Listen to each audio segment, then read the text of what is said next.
मैं है ही कौन। यहाँ पर यशोदा मैया बार बार क्षमा मांग कर भगवान को ले जा, भगवान का एक पैर खंभे से बांध दे। लाला अब तू कक्ष में नहीं जाए। ऋषि से क्षमा मांग करके कि ऋषि इस बार मेरो लाला नहीं आए, एक बार पुनः आप खीर का प्रसाद बनाइए, भगवान को भोग लगाइए। ऋषि वापस खीर का प्रसाद बना भगवान को भोग लगाते कि हे परमपिता परमेश्वर आकर के भोग पाओ। जैसे इतना कहते कि भगवान तुरंत रस्सी को बड़ा करते हुए खीर के प्रसाद को ग्रहण कर जाते। ऋषि नेत्र खोलकर देखते कि लाला तू फिरा गया। भगवान कहते ऋषि बार बार तू ही मुझे बुला रहा और बार बार मुझे यहाँ से भगाता। जरा नेत्र बंद करके तो देख कि तेरा जय जय कौन है। गर्ग ऋषि जैसे अपने नेत्रों को बंद करते कि भगवान मर्यादा पुरुषोत्तम श्री राम के दर्शन गर्गाचार्य ऋषि को करा दे। बोलो राम राजा सरकार की।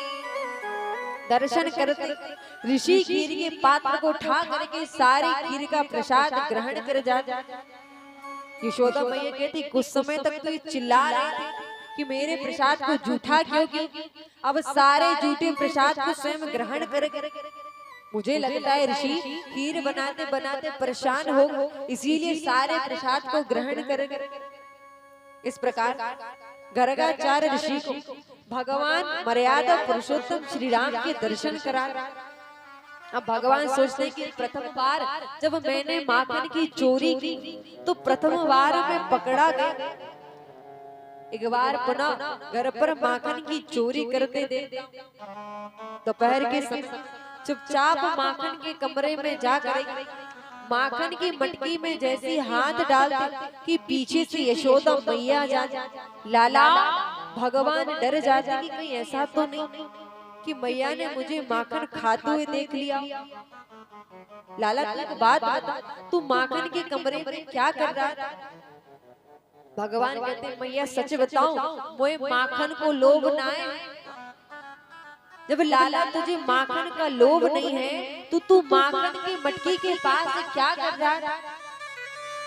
भगवान कहते मैया ये जो हाथ में आपने सोने की कंगन पहनाए, ये कंगन मेरे हाथ में बड़ी जलन कर रहे थे।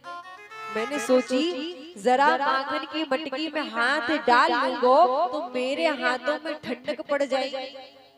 लाला ये बात तो ठीक है, पर ये माखन तेरे मुख पर कैसे लगा। तो कहते मैया ये जलन पड़ते पड़ते सीधा मेरे मुख तक पहुंची। सोचते कहीं ऐसा तो नहीं कि माखन खाते हुए देख लिया। तो कहते मैया ये जलन मेरे हाथ से पड़ते पड़ते मेरे मुख तक गई और मुख से सीधा मेरे पेट में चली गई, इसलिए मैंने थोड़ा सा माखन खा लिया।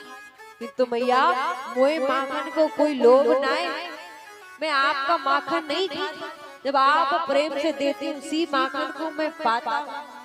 परब्रह्म परमात्मा परमेश्वर संसार को नचाने वाला परमात्मा आज मैया यशोदा के डर से, जरा से माखन के डर से, मैया के डर से थर थर कांपता। मैया मैंने माखन को नहीं चुराया, मुझे माखन का कोई लोभ ना है। मैंने तो जरा सा माखन खा लिया। क्यों? क्योंकि मुझे जलन पड़ रही थी। भगवान की इस नादानता को देख करके मैया तुरंत लाला को अपने हृदय से लगा ले।